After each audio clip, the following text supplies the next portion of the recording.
Empty bottles of red wine laying on the floor from last night. We got a little drunk, yeah. Now I'm a little numb. Spending hours by your bedside, talking till it's dark out somehow. Can get you off my hours by your bedside, talking till it's All right, all right, all right. Hi, you guys. I am finally live. I am hella late, as I often am, but I haven't. I haven't. I have an excuse. You have a great excuse. I have an excuse for why I'm late. Um, I went to go and see the wonderful movie Jurassic World. So it was Jurassic World, right? Okay. You know, all these Jurassic Park movies, I tend to forget the names, the direct names of these movies. But yeah, we went to go see Jurassic World, and it was wonderful. I had a great time, and if you haven't went to see that movie yet, you should definitely go see that movie. No, I'm not going to do a spoiler alert for you guys, but it was a great movie.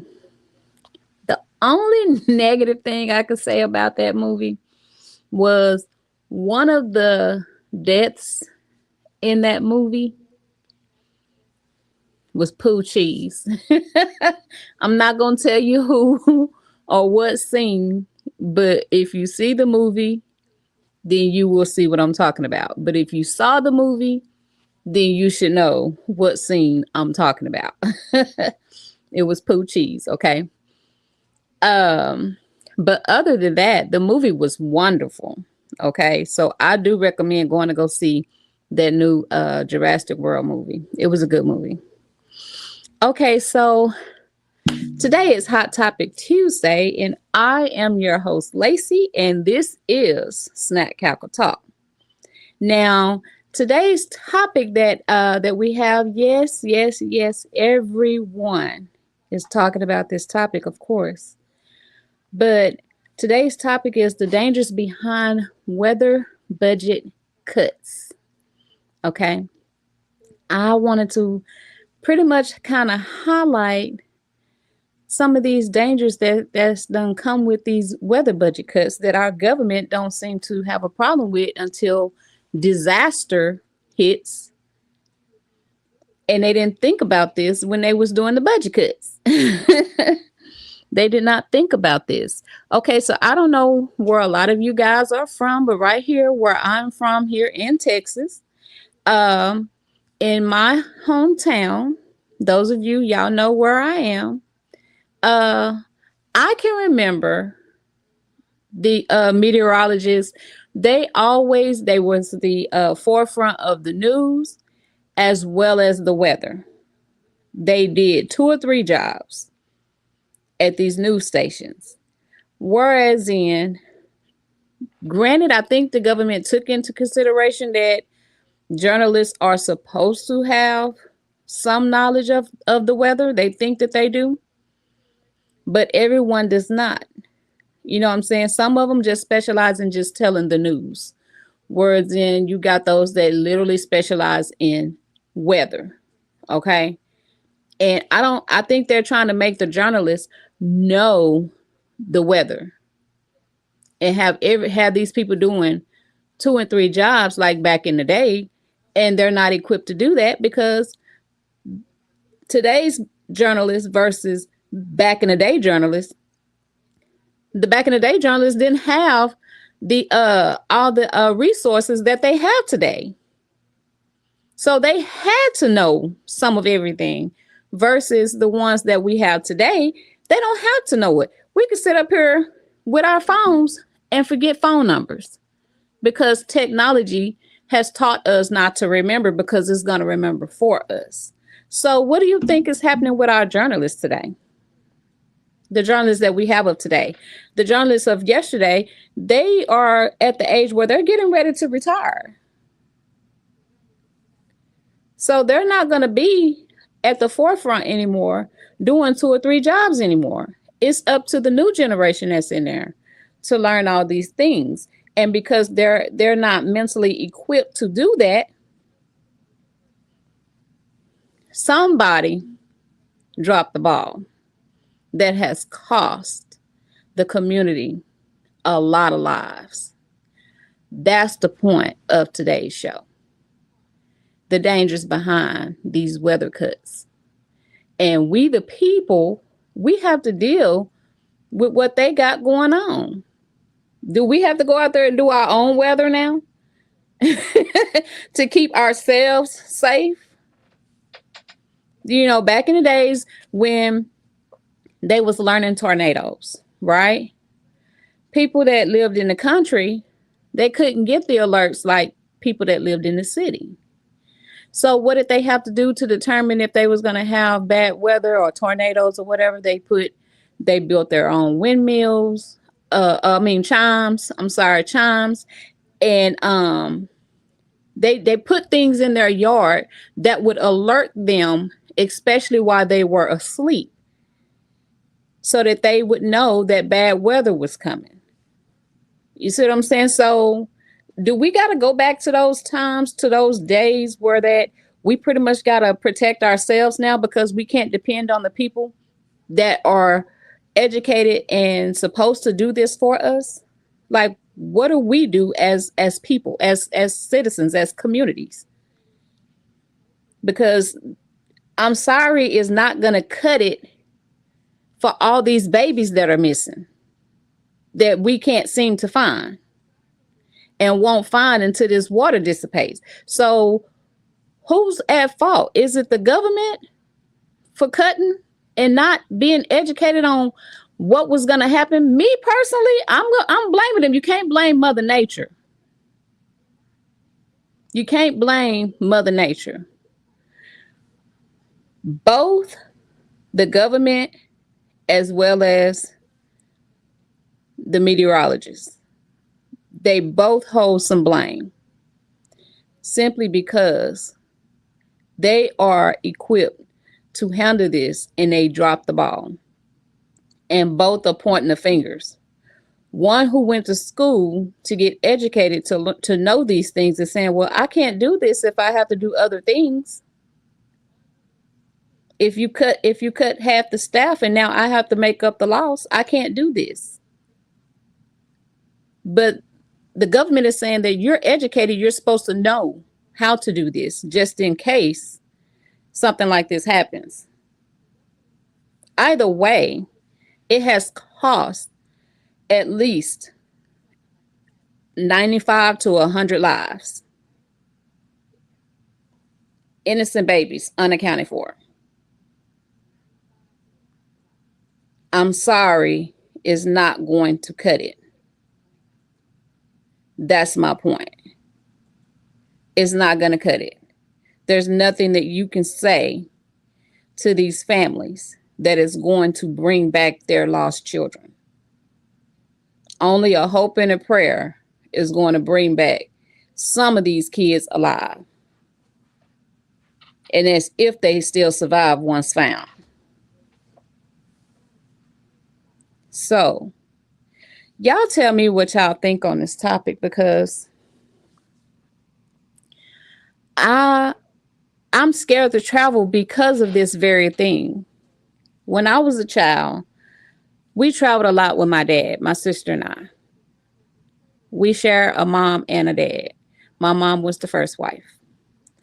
And we traveled a lot with my dad. And in those travels back and forward between Houston, Tyler, and Dallas, we always got caught in flash floods. So I'm scared to travel. I've been scared to travel ever since. You know, I don't know if my sister remembers this incident, but I remember us being caught in a flash flood, and our stepmom couldn't get all 5 of us in the apartment that we were living in at the time. My sister and I were the oldest, so We was basically left to fend for ourselves while she got the other three in the house. And we drifted off in this water. Thankfully, a neighbor grabbed us and took us up there.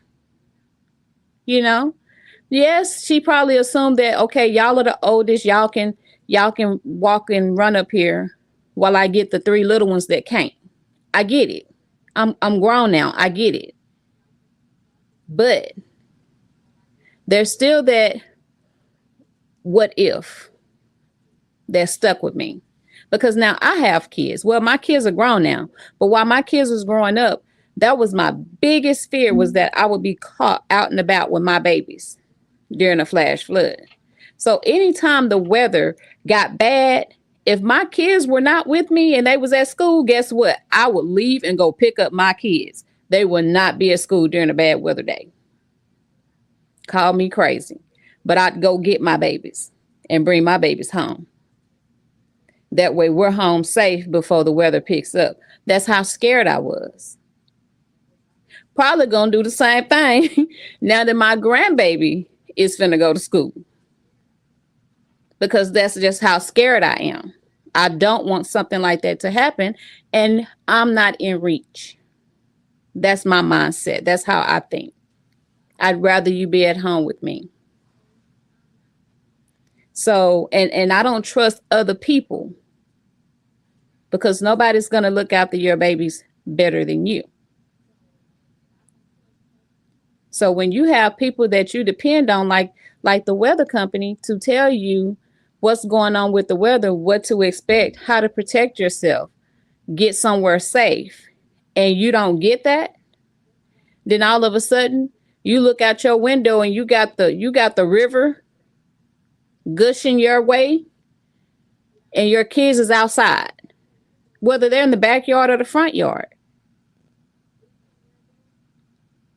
It's crazy, because it's basically what happened to a lot of these babies.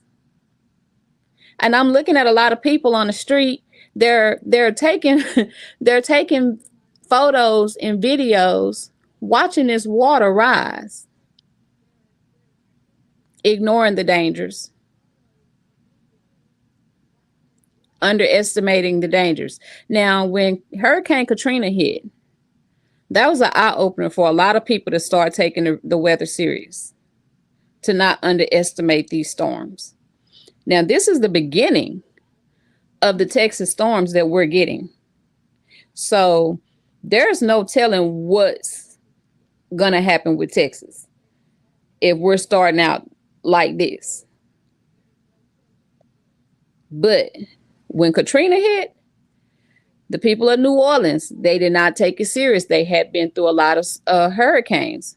They were prepared, so they thought. Some of them chose not to evacuate when the evacuation was available to them. Look at the lives that were lost. All I could do was sit there and watch it on the news just like everybody else and literally cry for these people. Literally cry. That's how horrific it was. People at the nursing home abandoned, drowned, because they couldn't get on the bus or the facility failed to protect them. So it's like, what happens when our government does these type of cuts? We lose lives. People go unprepared. People get caught in the middle of this weather without proper knowledge, without proper information. And now we have cities grieving right now, whether they're grieving a loss of their loved ones, their children, their homes, their jobs, everything. They lost everything. And FEMA's there, but we got a president that's doing cuts because it doesn't affect him. It does not directly affect him.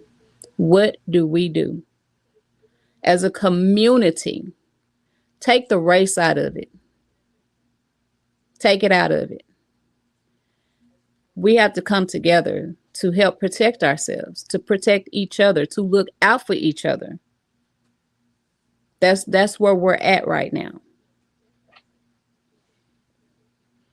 If you're just now joining my page, today is today is Hot Topic Tuesday. And my topic today is the dangers behind weather budget cuts. The dangers is we have lost a lot of lives behind these weather cuts. Between our government and the weather companies, the meteorologists who are not used to doing multitasking. They're used to having just one job, one thing to have to worry about. And so they didn't know what to do once they got that weather information, and it was too late. And now we got a lot of babies out there missing, and a lot of people are dead. I'm not going to stay on this feed long today because my topic today is very personal, because I have kids. I have kids that are not here. So before anybody jump on and say, well, it's easy for y'all to say y'all don't live here. I don't have to live there. I don't have to live there. 3 of my kids, one is in the Dallas area, one is in New York, New Jersey, and one is in Hawaii. All areas that can flood. So yes, this affects me. So I would worry if something happened to any of my children because the meteorologists didn't do their job, and because they felt like they couldn't do their job because of the budget cuts. I mean, look at the planes that went down because of the budget cuts. And then it's like, oh, wait a minute, we need these people? So, but y'all, if y'all don't mind, give me a thumbs up if you like the content. If you don't, you can give me a thumbs down. I'll accept that too. Tell me why. I might decide to change up something. Then too, I might not care enough to. I would like for you guys to go to my YouTube channel and subscribe. If you're on Facebook, you can subscribe there. TikTok, you can subscribe there. And I don't have anything else left to say. I want to pray. I pray for the families. If your baby has gone on and passed on to be in heaven, I at least pray for the safe return so that the family can be relieved of the stress of wondering where their child is at, so that they can actually say their goodbyes, because no parent can say a goodbye as long as their child is not found. So other than that, y'all have a good day, and I'll see y'all again on here on Freestyle Thursday, and then I will be back on here again on Relationship Saturday.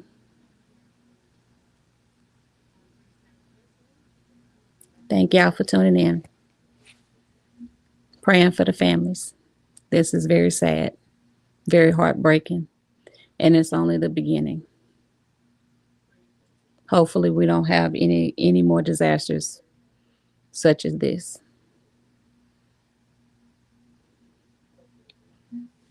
Thank y'all for tuning in. Bye. Maybe we should take it slow. I don't feel too comfortable jumping into something new right now.